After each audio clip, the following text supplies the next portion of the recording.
The lights died mid-toast, and a man hit the floor so hard the music choked. Phones flickered like fireflies. The boathouse groaned under the storm. My father stepped in front of me, a wall the size of 17 years. "You're in my way," I said, voice razor flat. "Move." He did. For the first time in my life, he did. My palms found a sternum. My count hit the silence, and the sea pounded time against the pilings. Somewhere in the dark, someone screamed. Somewhere closer, my father's breath snagged on fear. I drove compressions like I'd been training for this moment since the night he threw me into the rain. When the man's chest jerked and air clawed back into his lungs, the room exhaled. Applause rolled like thunder. I didn't look at my father. I didn't need to, because the real shock wasn't the blackout or the body on the floor. It was what the bride was about to tell them, that I had already pulled her back from an edge once before. 17 years earlier, rain hammered our windows like a verdict, and the whole house smelled like wet concrete and Marlboros. My father, Robert Whitfield, to the town just sir inside these walls, didn't sit. He didn't need to. He slid a manila folder across the kitchen table, pages fanned like playing cards, stacked against me law accounting business. Lives he could understand because he could measure them in titles and ties. In my fist, the paper that felt like oxygen acceptance into an air medical training program. I'd memorized the letter the way some kids memorize prayers. I held it out, not begging, just offering proof that I knew who I was supposed to be. He didn't look. "This house isn't raising a sky taxi driver," he said, voice flat enough to split stone. "I'm choosing the sky," I answered, and something old cracked between us. It wasn't loud. It was colder than loud. He opened the front door and let the storm in. "You want to fly? Start by surviving without me." My mother's hands found his sleeve, her voice breaking into pieces. Thunder swallowed her words whole. On the stairs, Matthew 17, loyal, scared, hovered with a face I still carry like a bruise. He wanted to speak. He didn't. In our house, silence was a kind of currency, and he was still paying rent to the man at the door. I gripped the duffel I'd packed like a Dare to shirt's worn sneakers, and the letter folded into the side pocket so tight it creased my name. The rain hit like needles. My jacket soaked through in a heartbeat. Behind me, the door slammed with the finality of a judge's gavel, and the echo carved out a room inside my chest where wind and anger could live together. I walked. Every puddle was a line I stepped over. Every streetlight I passed became a mile marker to a life I was building, with nothing but stubbornness for fuel. I promised the dark a thing I could keep.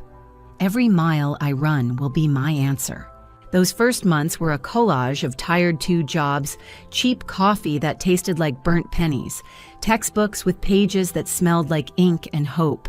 I learned the intake sounds of a chopper, the way other kids learn family jokes, the whine that rises, the steadying thrum when rotors catch the clean snap, when power and precision shake hands. On ride-alongs, I watched calm people make time obey. I started stitching that calm into my own bones.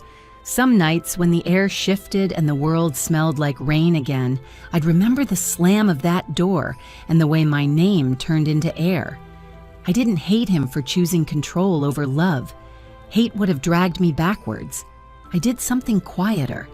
I let his verdict become my velocity. Then came the storm off the coast, the one that wrote itself into me. The girl on the cliff was shaking so hard I could feel the tremors pulse up the rope. Wind clawed at us like it wanted custody. I pressed my forehead to hers so she could hear me over the world. Breathe with me. Look at me. Inch by inch, we rose.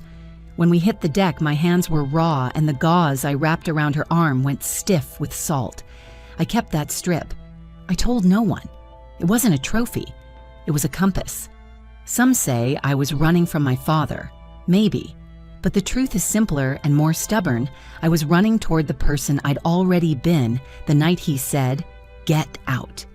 The person who looks at a ledge and chooses rope and grit instead of fear. Years stacked. The letters after my name changed. The paycheck steadied. Once a committee I didn't know handed me a medal I forgot to invite him to see. I wrote the invitation anyway, sealed nothing, and slid it into a wooden box beside a letter from my mother, the one with a line she'd copied in careful looping handwriting. Hope is the thing with feathers.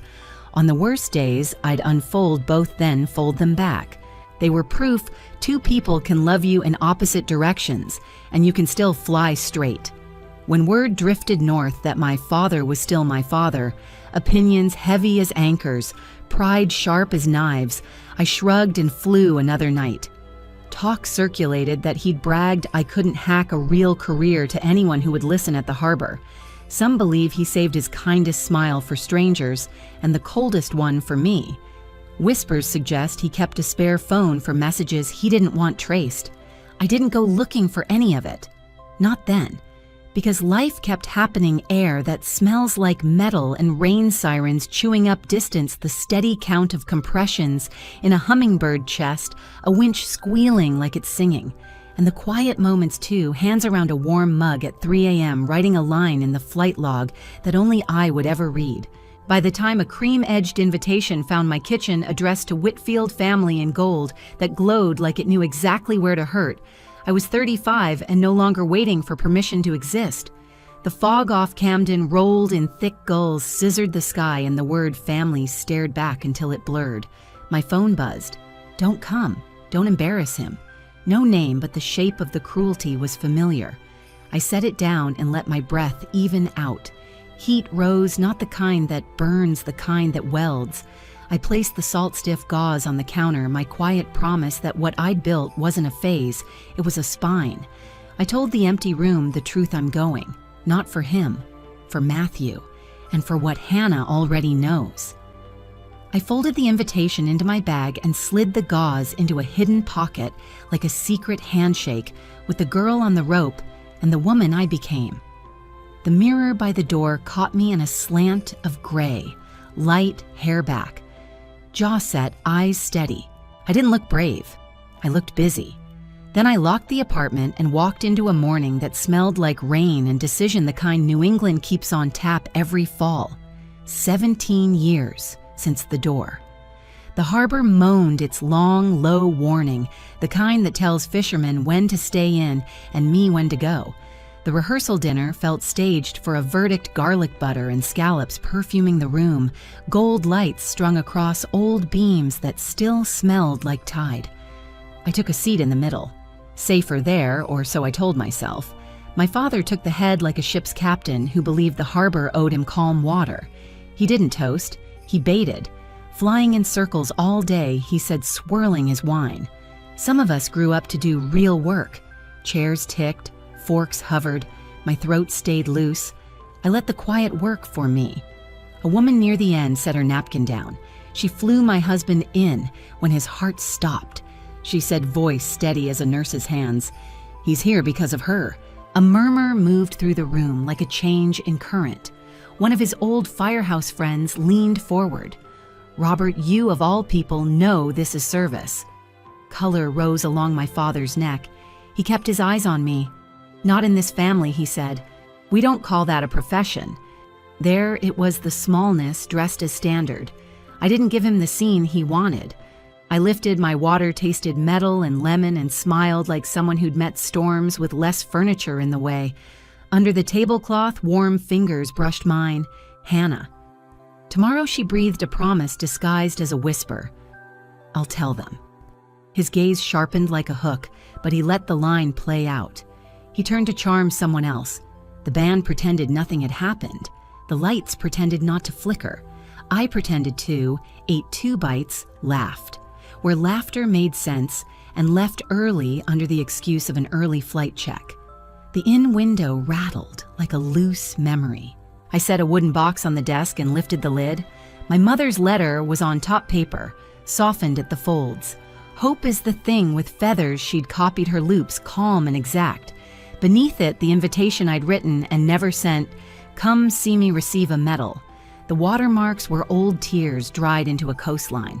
I laid the salt-stiff gauze across both a bridge between what saved me and what steadied me.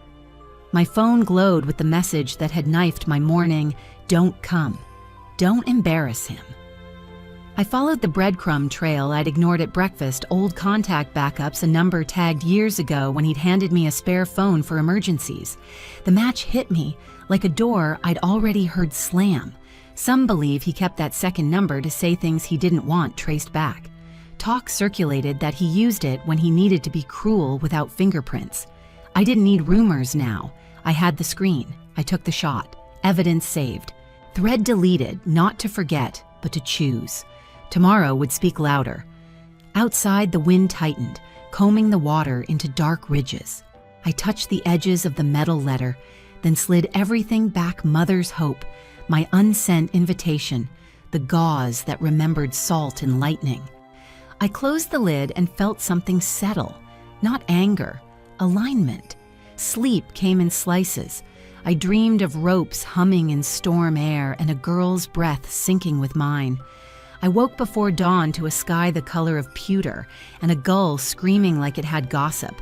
At breakfast, townspeople said the weather would hold until evening. It's rumored the front's speeding up, someone added. New England doesn't announce its moods, it demonstrates them. I tucked that into a pocket with my phone and a pair of steady hands. By afternoon, the boathouse shone flowers tucked into every corner like apologies. When I walked in, conversation bent around me the way wind goes around a stone. I took another middle seat. My father filled his role. Hannah in lace that caught the light moved like someone carrying a secret carefully. She glanced at me once and I knew. The room didn't know it yet, but the story did. We were all waiting for the power to shift. Before we danced, she said, microphone trembling, I need to tell you something. The band quieted. The water slammed the pilings. The storm moved closer. I folded my hands in my lap and leveled my breath. My father watched me instead of her, as if keeping his eyes on the wrong person could keep the truth from happening. Hannah's first words cut clean. 10 years ago, I thought I was going to die. The room stilled. Lace caught the light across her shoulders. The mic shook in her hands, but her voice didn't. A storm pinned me to a cliff face. I couldn't feel my fingers. The ocean was taking me piece by piece. Then a woman lowered herself to me on a rope. She pressed her forehead to mine and said, breathe with me. Look at me. Don't let go. A ripple of recognition ran up my spine like a flare. Salt on my tongue. Wet rope in my palms. The old strip of gauze sleeping in my pocket like a heartbeat. Hannah's eyes found mine. I didn't. She smiled small and fierce because she didn't. Someone gasped. Someone whispered my name and then swallowed it. She lifted me out of a night that wanted to keep me. She vanished before I could thank her. I kept a note ready for years, signing it H in case I ever found her. Hannah turned toward the room. I found her. She's here. She's my sister-in-law tonight. Chairs scraped back. Mouths opened and forgot to close. The boathouse seemed to lean in to hear her better. Hannah's voice steadied brighter now. Because of her, I learned what courage looks like when no one's clapping. Because of her, Matthew and I started the Coast and Sky Fund, training for rescue teams across Maine, 23 programs so far built on her call sign. The double doors at the back swung open. Uniformed rescuers stepped in, boots dark with rain faces lifted toward me like they were saluting a lighthouse. One by one, heads bowed. Then they clapped hands like thunder, rolling in early. Matthew moved to Hannah's side, eyes rimmed bright. I asked her to trace the records until we knew for sure, he said. Amara, you were always my sister. This family knows that now. Sound rose cheers, cries, the stuttered applause of people who suddenly remembered breath. I stood because they were standing and because my legs didn't trust the floor to hold me if I didn't. The lights shimmered in the glass. The bay threw back silver. Across the room, my father didn't move. He sat like an anchor face, pale knuckles hard on the table. His mouth tried on a smile and rejected it. For a long moment, he studied his glass as if dignity floated in it, then set it down too carefully. Coincidence, he said, too soft for most to hear, just loud enough for me. Don't make her into something she's not. I could have answered. I didn't. The room had done it for me. The band started a hopeful note and let it hang. Cameras flashed. Someone handed me a small box tied with blue twine inside a pin, etched with wings and a wave, the fund's emblem. I slid it into my palm, its cool edge catching the seam of an old scar no one ever sees. Hannah came to me through the aisle they made for her. When she reached me, she set her forehead to mine for the smallest second, the way I had to hers. "Breathe with me," she whispered. The old password returned, not because either of us needed it anymore, but because ritual blesses what history bruised. Applause swelled again. The ceiling lights fluttered, then steadied. Matthew squeezed my shoulder in passing the old stairway, silence between us finally breaking like thin ice. Some say families only rewrite themselves in whispers slowly in kitchens. Tonight it rewrote itself on a microphone in front of everyone who'd ever thought they knew the story. Talk would circulate for years about the moment the bride turned a wedding into a rescue, a different kind from a different edge. I didn't look for my father again. I felt him anyway, a cold front in a warm room gathering weather inside his chest. My phone buzzed against my dress, an alert from the weather center: high winds. Widespread outages expected. The screen's white glow lit my palm for a second, then dimmed. Hannah's hand slid into Matthew's. The band found a song that sounded like sunrise. The rescuers stepped back to the edges of the room, watchful by habit, already clocking exits and distance. I closed my fingers around the pin and caught my reflection in the window, steady, older than 17, younger than regret. Between the glass and the water beyond it, the lights flickered once, twice. The storm pressed a palm to the building and pushed. The lights snapped off mid-laugh, and the room exhaled fear in one sharp sound. A body hit the floor near the head table. The thud swallowed the music. Wind shouldered the boathouse timber, answered with a long, aching creak, and a child started to cry. Phone screens flared like fireflies, too far, too few. I was already moving. "Clear the space," I said, steady and loud enough to cut the dark. "I need light here." Shoes scraped, chairs shrieked. I dropped to my knees. The collapsed man's face floated in the stutter of screen glow, my father's oldest friend's skin, gone gray around the mouth. A shape filled my light. My father, frozen, blocking the beam. I didn't blink. "You're in my way?" I said, razor flat. "Move." For the first time in 17 years, he did. Two people with lights here and here, I called, pointing. "You AED. You call it in and stay on the line. Nurse or EMT with me." A woman knelt opposite, hands already clean in her mind. "I'm a nurse." "Good. Airway. Count with me." My palms found sternum, and memory took the wheel. 30 steady 2 breaths. The room shrank to the size of a chest and a will. The sea outside pounded out a metronome against the pilings. Somewhere to my left, glass rolled and broke. Someone sobbed. Someone prayed like they'd just learned the words. 1, 2, 3. The count lives in the bones when you've done this enough. Sweat slid down my spine despite the cold salt in my mouth that wasn't the ocean anymore. The nurse's breath synced with mine, quick and clean. The man's head lolled. His pulse went quiet under my fingers, and then nowhere. "Where's that AED?" I didn't look up. "I've got it." A teenager voice, shaking, edged in with the red case like it weighed a future. "Good. Open power pads." My hands never left the center of a life. Top right chest, lower left side. Clear when it tells you. The unit's voice broke through the panic-analyzing rhythm.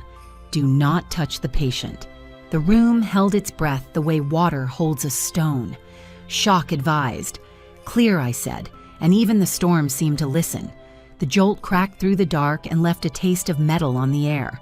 The nurse's eyes flashed white in the phone light.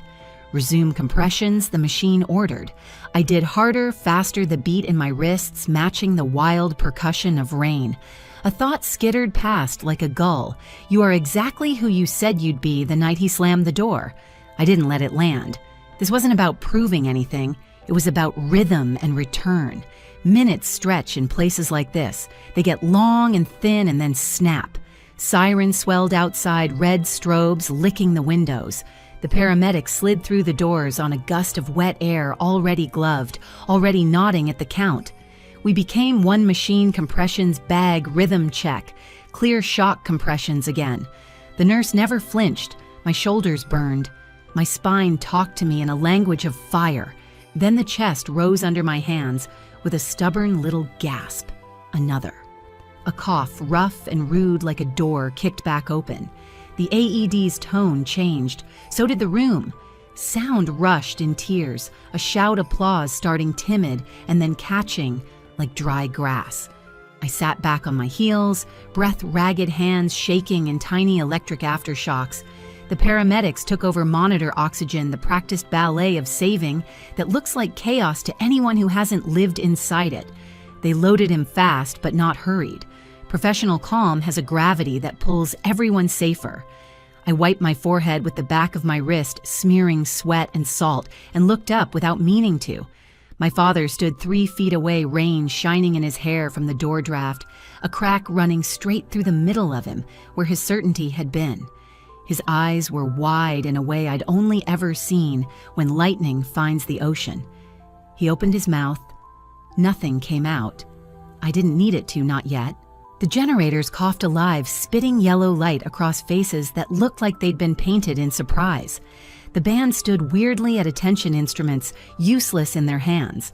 Someone handed me a glass of water and my fingers almost dropped it before they decided to cooperate. The first sip tasted like pennies in air. "Ma'am," one of the paramedics said gently, "you did good." I nodded because words were too big. My hands were already starting to shake like they remembered being human. The boathouse exhaled loud and messy. People hugged in clumps, children were counted by name. Hannah stood on a chair, voice steadying the room, telling everyone it would be okay, that power would come back, that the reception would continue once they cleared the wet patches and settled their hearts. Even in crisis, a bride can carry a town. I drifted toward the corridor where the air ran cooler and the floorboards were quieter. The wind fit its knuckles into the seams of the old wood and rattled them like dice. My pulse still kept the compression count, even as the rest of me tried to slow down. I braced my palms on my thighs and breathed until breath felt like a friend again. A shadow slid across the hall, long and familiar. He stopped just out of reach, as if coming closer might set off something he wasn't ready to survive. I didn't turn first. He did. Amara. He said my name shaped like it had weight he'd never noticed until tonight. I straightened. The phone in my pocket rested against my leg, warm, the screenshot inside it, bright as a match under a closed door. "Walk with me," I said, and headed for the darker stretch of corridor where the storm couldn't eavesdrop as easily. He followed. The corridor held the damp breath of the bay wood, swelling in the seams, storm fingers drumming the walls. I stopped where the light broke into thin strips and turned. He kept a careful distance, like I was a live wire he didn't know how to hold. "You saved him," he said, voice sanded down like the words had fought their way past years of granite. I slid my phone from my pocket and let the screen bloom between us. The screenshot glared, "Don't come. Don't embarrass him." The number at the top was the one he kept for things he didn't want to own. "You didn't just throw me out," I said steady. "You tried to erase me, even here." His jaw worked. Veins stood like old ropes on the backs of his hands. For a heartbeat, I watched the old fuse flare control grabbing for the wheel. Then something else showed up in his eyes, something I'd never seen on his face unless he thought no one was looking. He swallowed, and the shape of him seemed to shrink. "I don't know how to stand up anymore if I'm not bigger than everybody in the room." His breath dragged. "You came back taller than me, and I don't have a way to be your father in that." Rain ran in silver lines down the window, mapping the ache neither of us could fix with tools we'd used before. "I didn't come back to be smaller," I said. "I came back because Matthew is my brother, because Hannah knows a truth you refuse to see. I won't apologize for who I had to become when you closed that door." Footsteps came soft on wet boards. Matthew appeared face pale with a lifetime of stairway silences. He stood between us without choosing sides, the way people do when they've decided to choose tomorrow instead. "This isn't about who was right 17 years ago," he said, voice firm enough to hold. "It's about who we decide to be in the morning." Behind him, the hall widened into light. Hannah stepped forward, a microphone in her hand, the storm making her veil lift and settle like breath. She pressed the mic into my palm, her fingers' warm eyes asking a question I already knew the answer to. "The students are here," she whispered. "They're listening." We walked back toward the room together, the four of us carrying a history that finally felt lighter than the air outside. The power had found its footing. The generators spread a hum that settled nerves and steadied voices. Clusters of kids in academy jackets stood shoulder to shoulder with rescuers and townspeople, all of them still too awake from what the dark had done. I faced them, the mic cool against my fingers, the strip of salt-stiff gauze a small weight in my pocket. "If someone throws you out a door," I said, letting my voice take the slow way through the room, "remember, doors aren't just for leaving. They're for coming back through when you've built your own wings." A ripple went through the young ones. First high claps, sharp breaths, then the deeper sound of grown hands following after. I saw a kid wipe his eyes with the heel of his palm like he was hiding it from nobody in particular. I saw a firefighter nod, once the kind of nod that says, "heard and filed." I didn't look at my father until the noise thinned to air. When I did, he wasn't staring me down. His eyes had dropped not in contempt, but in surrender. Not defeated, different. Learning how to exist at the same height as other people. Hannah squeezed my arm as she passed shepherding people back toward warmth and food and a future. Matthew pulled me into a hug that knocked the wind out of years we hadn't said out loud.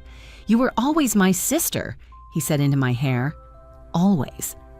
The paramedic who'd taken over earlier found me near the doorway and touched the brim of his cap. "He's en route and stable," he said. "You gave him back the minutes that matter." I nodded and thanked him, and when I turned, my father was closer than before, close enough that I could see the salt in his eyebrows, the fatigue around his mouth, the seam where pride had been stitched so tight it finally popped. "I can't fix that text," he said, barely audible over the generator. "I can only say I sent it, and it was small, and I'm—" The word broke, once then found itself. "Sorry, I didn't hand him absolution. I handed him clarity." "You don't get to keep a spare phone for cruelty anymore," I said. "You want a place in my life, it happens in daylight." His nod was small but real, like a man testing a muscle that never got used. We stood in a truce made of wet wood and tired hearts, while the room behind us reset itself. Tables, righted candles, relit laughter, wobbly, and then truer. The storm still pressed its head against the glass, but the building had remembered how to breathe. A coordinator tapped the mic stand, ready to reroute the night. I handed the microphone back lighter than when it reached me. Hannah squeezed my hand once more and went to thank the guests, to point them to hot food, to raise a toast to second chances without naming them. I stepped out into the corridor again for a slice of quiet. The air tasted like tin and fresh beginnings. My phone buzzed with a handful of messages I ignored. The one I waited for had not arrived. Yet. Some say change happens like sunrise. Slow then, all at once. Out on the water, the wind shifted just enough to move a curtain of rain sideways, opening a thin seam of clearer dark beyond it. I slipped the gauze from my pocket and turned it in my fingers. Not a trophy, not anymore, a witness. Behind me, music found its key again. Ahead of me, the night smelled like tomorrow.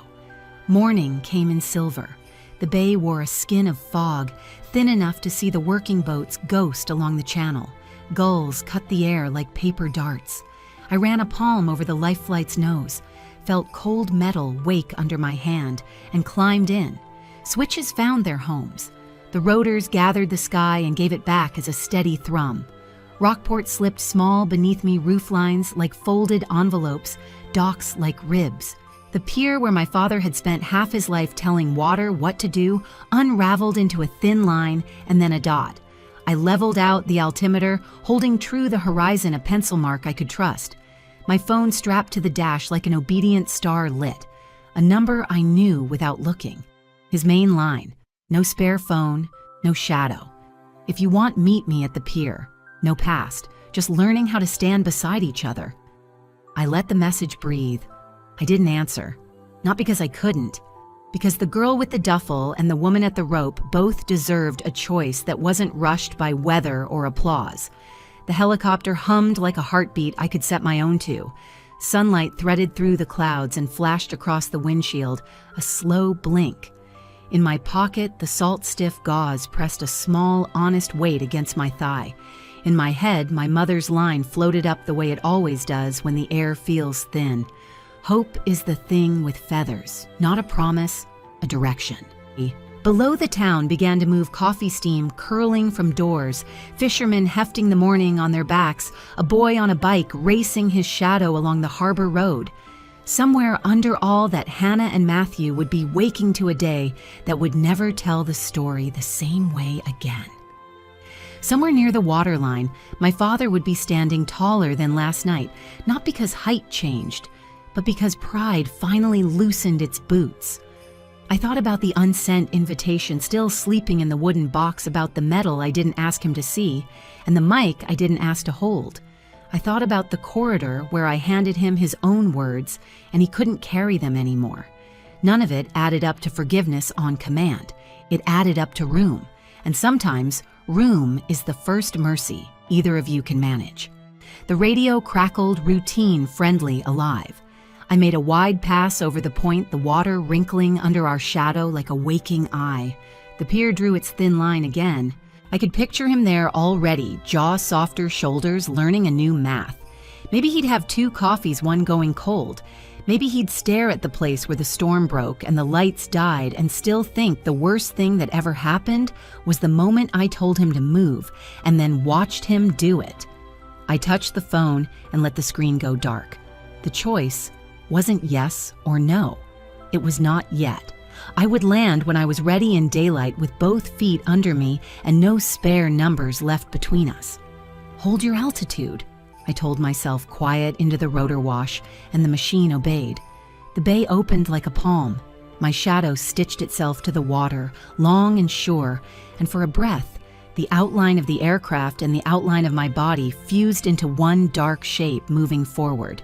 Behind me, a door that once slammed had learned a new trick. It could stay open without swallowing me whole. Ahead of me, the air was clear enough to measure. Between them, a woman flew the line she'd drawn for herself. I banked toward the hospital pad, the city lights thinning into morning. The smell of fuel and salt and metal braided into something that felt like peace. When the skids kissed the paint, it was soft, certain. I cut power and let the world grow audible. Again, gulls heckling Coast Road, humming a laugh from someone I couldn't see. I sat for a moment longer with my hands light on my knees and the gauze warm in my pocket, then climbed down into the day I'd made. I didn't text him back. Not that hour, not that minute. I put the phone away and walked toward the next call, the next person whose world would tilt and need steady hands.